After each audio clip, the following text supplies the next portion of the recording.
When you think about gilt introduction, what's kind of a few key points that you think about?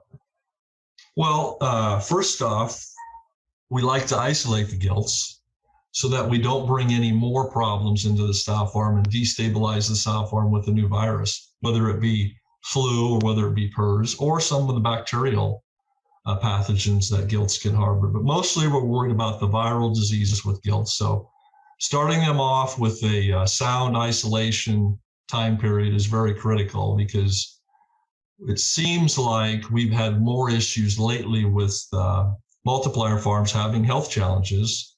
And we certainly don't want to drag those, and the multiplier farms don't want us to drag those diseases into our own operations, right? So isolation is the most critical part. And then it kind of comes down, I look at it as the different diseases you may want to expose them to in your acclimation protocol. So you isolate them for 3 to 4 weeks. And then, if we're going to expose them to the PRRS virus at that time, if that's our PRRS virus control strategy, we would start that at that time.